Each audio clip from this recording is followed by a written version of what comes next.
اسلام جماعت اسلامی ہند کا نظریہ ہے۔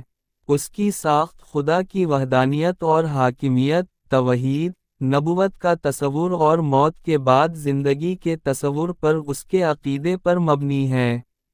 عقیدہ کی ان بنیادی باتوں سے تمام بنی نوع انسان کے اتحاد، انسان کی زندگی کی بامقصدیت اور محمد کے سکھائے گئے طرز زندگی کی عالمگیریت کے تصورات کی پیروی کرتے ہیں۔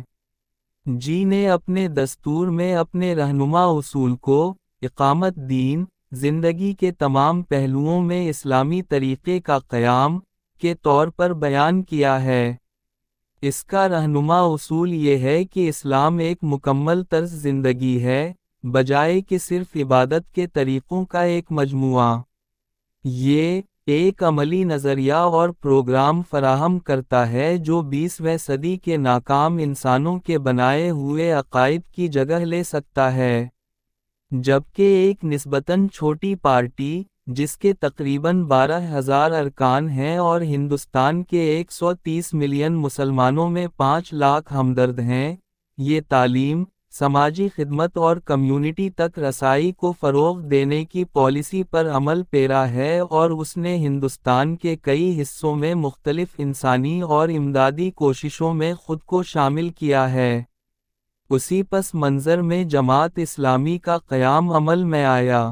یہ برصغیر پاک و ہند میں پہلی منظم اسلامی اصلاحی تحریک تھی جو 26 اگست 1941 کو لاہور میں سید ابوالعلا مودودی کی قیادت میں قائم ہوئی۔ جماعت نے ذات پات اور مسلک سے بالاتر ہو کر تمام ہندوستانیوں سے خطاب کیا۔ یہ انسانیت کے تمام طبقوں سے اپیل کرتا ہے کہ وہ تشدد اور باہمی نفرت، دہشت گردی اور جبر کے راستے کو ترک کریں اور ایک مستحکم اور پائیدار بنیادوں پر ایک صالح معاشرے کی تعمیر کے کام میں لگ جائیں۔ اپنے آغاز سے ہی اس نے راہ راست، امن کی راہ اور فلاح و بہبود کی وکالت کی۔ اسلامی تحریک انبیاء کے اختیار کردہ طریقے، نظریات کی پرامن اور غیر متشدد ترسیل کا دعویٰ کرتی ہے۔ آزادی کے حصول اور ملک کی تقسیم تک جماعت کی سرگرمیاں صرف نظریات کی ترویج اور اردو میں ادبی اشاعت تک محدود تھیں۔ حیرت کی بات نہیں کہ حالات نے تنظیم کو مسلم معاشرے کو اس کے طرز فکر پر فتح حاصل کرنے کی اجازت نہیں دی، کیونکہ یہ قومی تحریک اور مسلم فرقہ وارانہ سیاست کے درمیان تقسیم ہو چکی تھی۔ اس کے باوجود، اس نئی تنظیم کے منفرد انداز نے پڑھے لکھے دانشوروں، خاص طور پر متوسط طبقے کے ایک بڑے حصے پر گہرا اثر چھوڑا۔ وہ اسلام میں ایک مکمل، الہی طور پر طے شدہ طرز زندگی کو تسلیم کرنے کے لیے پرجوش تھے جو بہت سے انسانوں کے بنائے ہوئے مادی نظاموں کی جگہ لے سکتا ہے۔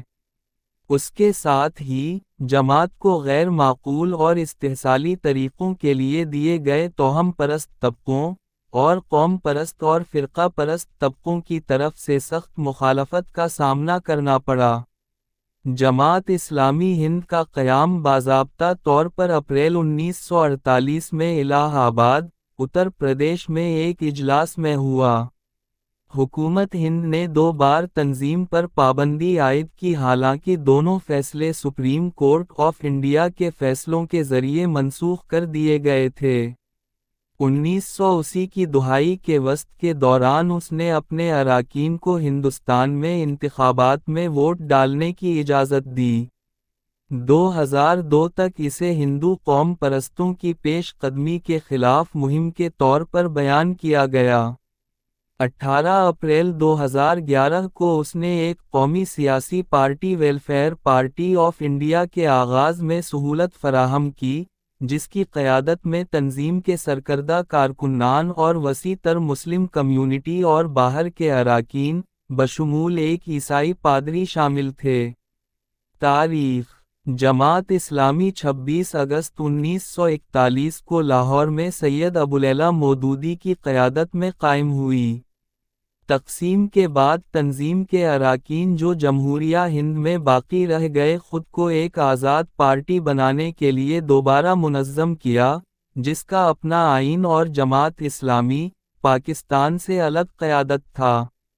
اگرچہ ہندوستان ایک ہندو اکثریتی ملک ہے اور بعض اوقات پرتشدد ہندو مسلم فرقہ واریت سے گھرا ہوا تھا، مودودی کا خیال تھا کہ ہندوستان میں اسلام کی کامیابی کے کم از کم 60% امکانات ہیں۔ اسلام ایک مکمل طرزِ زندگی کے طور پر جو قوم پرستی، سوشلزم، لبرلزم یا کسی بھی دوسرے غیر اسلامی نظریات سے خالی ہے۔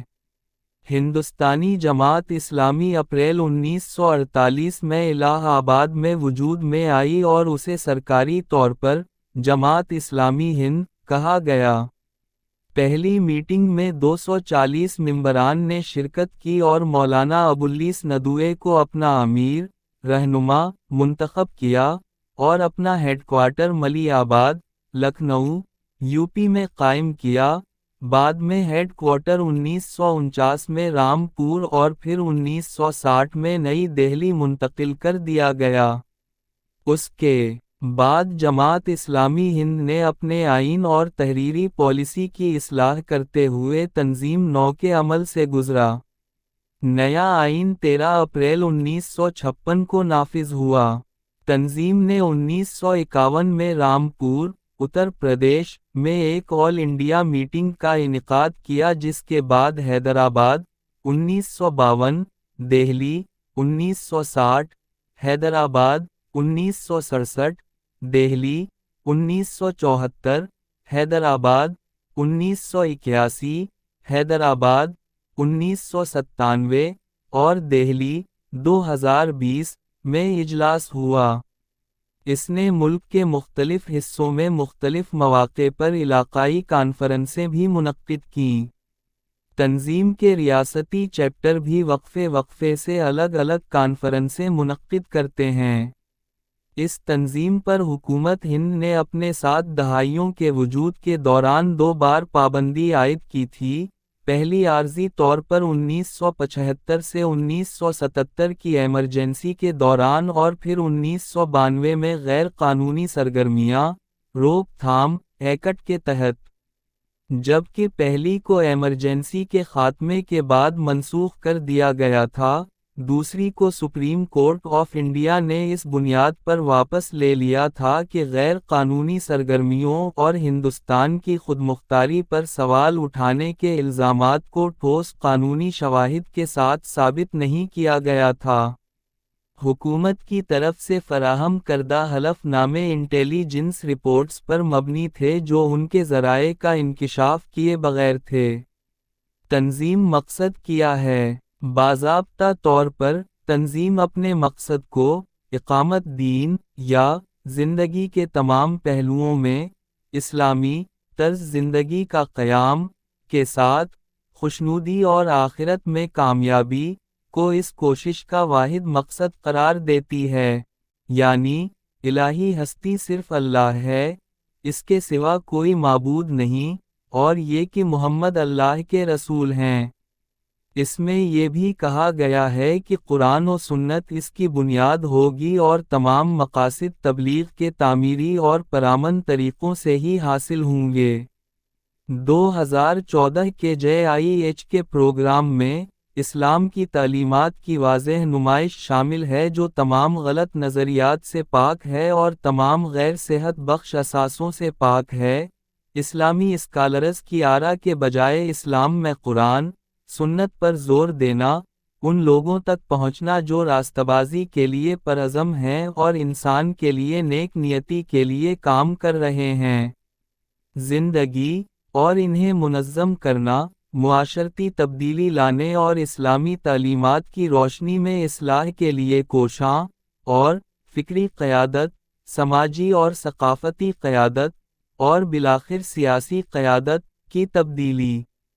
تنظیم مقصد ہے۔ تنظیم سادات حسینی، موجودہ امیر رہنما، ایک مرکزی فیصلہ ساز ادارے کے سربراہ ہیں جسے مجلس شوری، مرکزی مشاورتی کونسل کہا جاتا ہے۔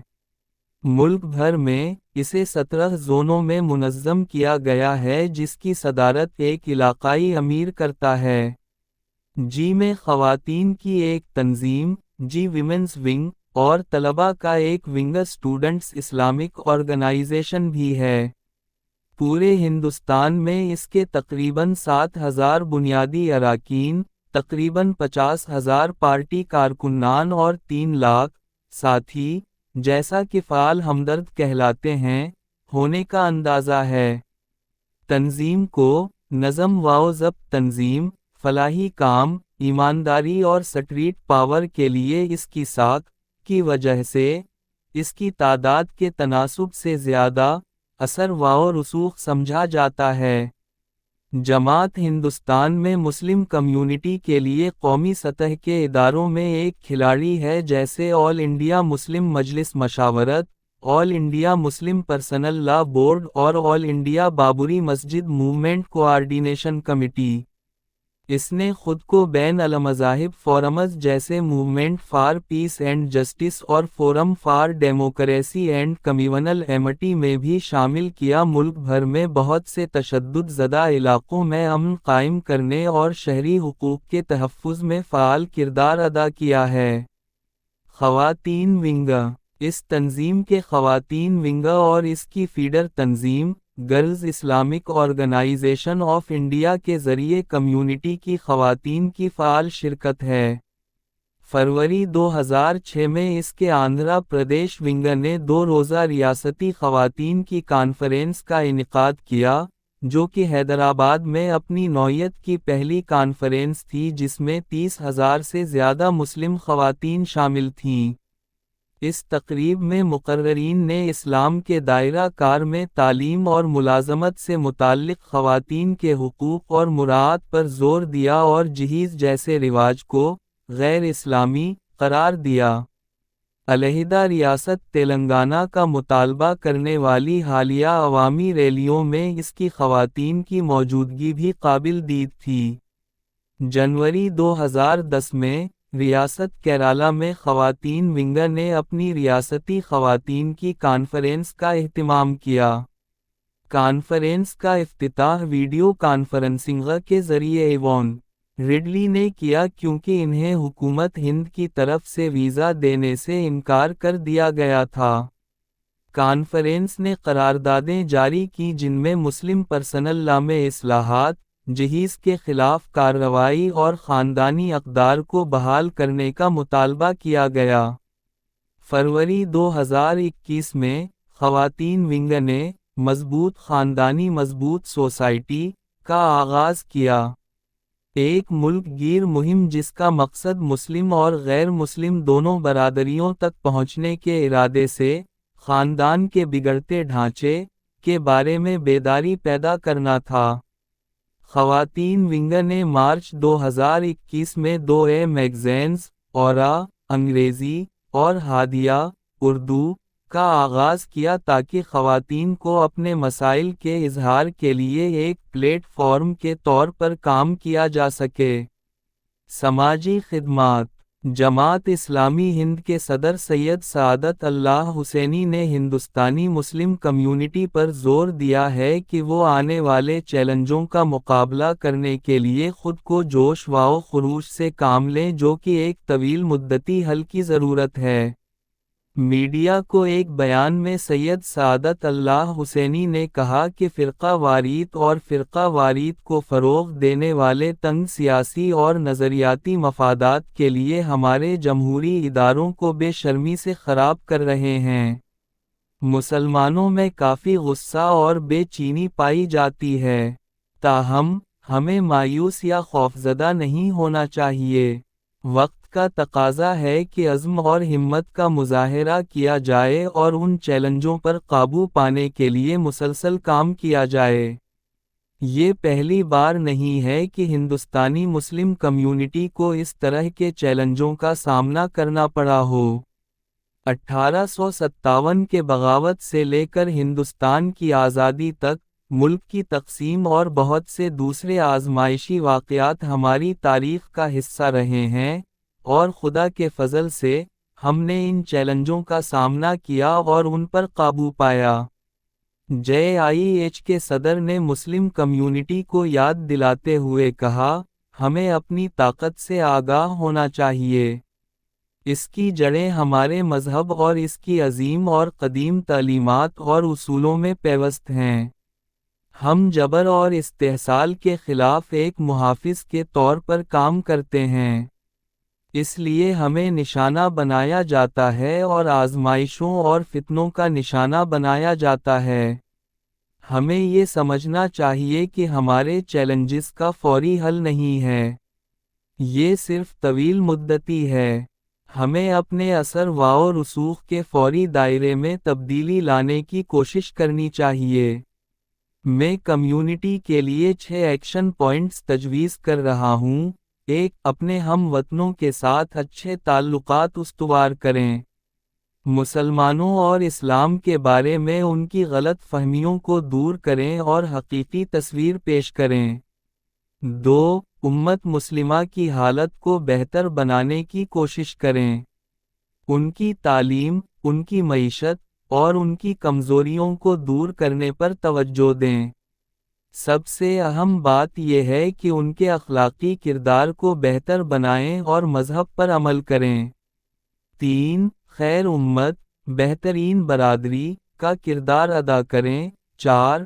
تمام کمزوروں اور مظلوموں کے لیے بلا تفریق مذہب، ذات اور برادری کے لیے اٹھ کھڑے ہوں۔ ہم ظلم کی مخالفت اور مزاحمت کریں گے لیکن پرامن طریقے سے۔ 5. سوشل میڈیا کی طاقت کو تعمیری مقاصد کے لیے استعمال کریں۔ اپنی مایوسی اور مایوسی کو ہوا دینے کے لیے اسے پلیٹ فارم کے طور پر استعمال نہ کریں۔ ملک کو درپیش حقیقی مسائل پر بیدار کرنے، اسلام کے بارے میں بیداری اور امت کو ہمت فراہم کرنے کے لیے اس کا استعمال کریں۔ 6. آنے والے انتخابات ملک کے لیے انتہائی اہم ہیں۔ ہمیں امن اور انصاف پسند لوگوں کا ساتھ دینا چاہیے۔ اس بات کو یقینی بنانا چاہیے کہ لوگ اس الیکشن میں بڑی تعداد میں شرکت کریں اور اپنی ذمہ داریوں کو درست سمت میں ادا کریں۔ جماعت اسلامی ہند۔ جماعت کا سوشل سروس ونگ ہندوستان میں ideal relief wing Kerala IRW، Islamic relief committee IRC، اور Tamil Nadu relief committee TNRC جیسی مختلف NGOs کے ساتھ تعاون کرتا ہے۔ IRW کشمیر کے زلزلے کے دوران امدادی کاموں کے لیے تقریباً $200 اور 0 سینٹ خرچ کرنے والی امدادی کوششوں میں ایک سرگرم حصہ دار تھا اور اس نے ایشیائی سونامی اور ممبئی حملوں کے بعد امدادی سرگرمیوں میں بھی اہم کردار ادا کیا۔ TNRC نے تمل ناڈو میں ایشیائی سونامی کے متاثرین کے لیے 12.5 ملین روپے کی کل لاگت سے 38 مکانات تعمیر کیے ہیں۔ اس نے ناگور، پڈوپٹنم اور کوٹا کوپم میں 160 مستقل مکانات بھی بنائے اور ان علاقوں میں سینکڑوں خاندانوں کو روزی روٹی کی امداد فراہم کی۔ اسلامک ریلیف کمیٹی گجرات نے گجرات کے فسادات اور گجرات کے زلزلے کے بعد گجرات کے لوگوں کی بحالی میں اہم کردار ادا کیا۔ اس نے فسادات کے متاثرین کے لیے تقریباً 40 ملین روپے خرچ کیے، 1321 نئے گھر تعمیر کیے اور 4946 تباہ شدہ مکانات کی مرمت کی۔ اس نے گجرات کے زلزلے کے متاثرین کے لیے مزید 40 ملین روپے مختص کیے ہیں۔ اس نے فسادات کے بعد ملزمان کے خلاف قانونی کارروائی کی بھی قیادت کی۔ ایسوسی ایشن for protection of civil rights APCR قانونی سرگرمیوں کے لیے ایک NGO جسے جماعت کی حمایت حاصل ہے، انسانی حقوق کی خلاف ورزیوں کے خلاف قانونی کارروائی کے لیے کام کرتی ہے، خاص طور پر پسماندہ برادریوں اور اقلیتوں کے لیے۔ اس نے 19 ستمبر 2008 کو دہلی کے بٹلہ ہاؤس، جامعہ نگر میں انکاؤنٹر میں ہونے والی ہلاکتوں کے سرکاری ورژن کا مقابلہ کرنے میں PUCL اور انہاد جیسی دیگر NGOs کے ساتھ مل کر کام کیا ہے۔ بھارت کے کچھ حصوں میں ماؤ نواز شورش کے حل کے طور پر تصادم سیاسی سرگرمی 18 اپریل 2011 کو جی نے ایک قومی سیاسی party welfare party of India کے آغاز میں سہولت فراہم کی، جس کی قیادت میں تنظیم کے سرکردہ کارکنان اور وسیع تر مسلم کمیونٹی اور باہر کے اراکین بشمول ایک عیسائی پادری شامل تھے۔ تعلیمی سرگرمی جماعت نے تعلیمی بیداری اور عام لوگوں اور خاص طور پر مسلم کمیونٹی میں انسانی حقوق کو فروغ دینے کی مہم بھی چلائی ہے۔ 2006 میں اس نے ہندوستان میں غریب مسلمانوں کی صورتحال کو بہتر بنانے کے لیے تعلیمی، صحت اور رہائش کی سہولیات پیدا کرنے کے لیے ویژن 2016 کے نام سے 10 سالہ INR 55 بلین $125 ملین کا ایکشن پلان شروع کیا۔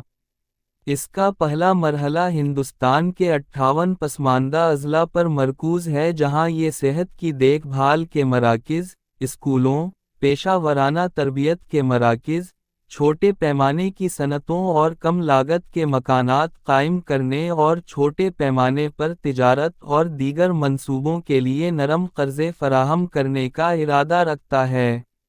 سبسڈی کا خاتمہ اور صحت، تعلیم اور دیگر خدمات کی نجکاری۔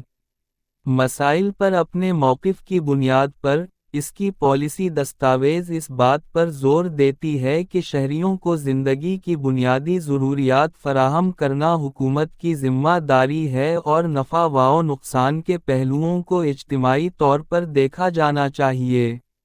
اس نے ہندوستان میں کسانوں کی بڑھتی ہوئی خودکشیوں کے لیے سود پر مبنی قرضوں کو بھی ذمہ دار ٹھہرایا ہے۔ معاشی صورتحال کے برے اثرات کے حل کے طور پر، تنظیم اقتصادی انصاف کے حصول کے لیے اسلامی تعلیمات سے اخذ کردہ اسلامی معاشی نظام کی اقتصادی پالیسیوں کو ہی سامنے رکھتی ہے۔ ہندوستان میں دہشت گردی کے واقعات۔ تنظیم نے ملک کے مختلف حصوں میں ہونے والے بم دھماکوں اور تخریب کارانہ کارروائیوں کے تمام واقعات کی مذمت کی اور ایسے تمام واقعات کی غیر جانبدارانہ اور ایماندارانہ تحقیقات اور ایسے واقعات کو روکنے کے لیے ایک سمجھدار اور مؤثر حکمت عملی کی تشکیل کا مطالبہ کیا۔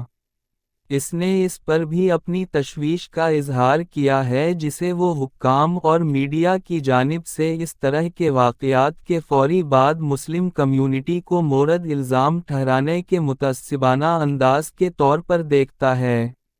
اس نے اکتوبر 2008 میں ایک قرارداد منظور کی کہ بے گناہ مسلمانوں کو پولیس کی دہشت گردی اور جادوگرنی کا نشانہ بنایا جاتا ہے اور بغیر کسی ثبوت اور ثبوت کے ایک مسلم دشمنی پیدا کی جاتی ہے۔ بار بار دہرائے جانے والے اس منظر نامے نے مسلمانوں کے ایک حصے میں مایوسی اور خوف، دوسرے طبقے میں شدید غصہ اور بدامنی کا احساس پیدا کیا۔ دوسری طرف، یہ بدقسمت فرقہ وارانہ تقسیم کو وسیع کرتا ہے جو تخریب کار قوتوں اور عناصر کی حوصلہ افزائی کرتا ہے۔ اس نے حراست میں لیے گئے افراد اور مشتبہ افراد پر انسانی حقوق کی خلاف ورزیوں کی بھی مذمت کی ہے اور ایسے حالات میں لیے گئے اعترافات پر اپنے شکوک کا اظہار کیا ہے۔ مسلم کمیونٹی کو مخاطب کرتے ہوئے، یہ ان سے کہتا ہے کہ پرسکون رہیں اور مشتعل یا مایوسی کا شکار نہ ہوں، بلکہ اس مشکل وقت میں اللہ تعالیٰ کی مدد اور رہنمائی حاصل کریں۔ انہیں ہراساں کرنے اور دہشت گردی کے سامنے نہیں جھکنا چاہیے، بلکہ ملک کے تمام امن پسند شہریوں کی مدد سے ناانصافی کی لہر کا مقابلہ کرنا چاہیے۔ فرقہ واریت اور فسادات۔ فرقہ واریت اور فسادات کے معاملے پر جماعت اسلامی ہند کسی بھی طرح کے مذہب، ثقافت اور زبان کو طاقت کے ذریعے دوسروں پر مسلط کرنے کی مخالفت کرنے کے لیے پیش رہی ہے۔ اکثر کہا ہے کہ مختلف گروہوں میں مذہب کے نام پر دشمنی، نفرت پیدا کرنا قابل قبول نہیں۔ اس نے عقیدے اور مذہب کی آزادی کی اہمیت پر بھی زور دیا ہے اور اس آزادی کی خلاف ورزی کرنے والے کسی بھی قانون کی مخالفت کرے گا۔ دہشت گردی ایک صریحاً جابرانہ فعل ہے، قابل مذمت خواہ اس کا ارتکاب کوئی فرد ہو یا گروہ یا ریاست، اور جو بھی اس کا ہدف ہو۔ کچھ غیر معمولی جذبات رکھنے والے لوگ دہشت گردی کو مذہب سے جوڑتے ہیں جبکہ مذہب اس کی سختی سے مخالفت کرتا ہے۔ جہاں تک اسلام کا تعلق ہے تو ایک بے گناہ کا قتل تمام انسانوں کو قتل کرنے کے مترادف ہے اور ایک انسان کی جان بچانا پوری انسانیت کو بچانا ہے۔ امریکہ کے 2 شہروں پر 11 ستمبر کے حملے انتہائی قابل مذمت ہیں۔ اس نے امریکہ کی طرف سے افغانستان پر حملے کی بھی مذمت کی جو بغیر کسی ثبوت کے کی گئی کارروائی کے طور پر کی گئی ہے اور اس وجہ سے ایک جابرانہ اور دہشت گردانہ فعل ہے، کیونکہ بے گناہ افراد مارے جا رہے ہیں۔ جماعت اسلامی ہند اسرائیل کو ICJ میں گھسیٹنے میں جنوبی افریقہ کے کردار کو سراہتی ہے اور اسرائیل کی بستیوں کے خلاف اقوام متحدہ کی قرارداد کے حق میں ووٹ دینے کے ہندوستان کے فیصلے کا خیرمقدم کرتی ہے۔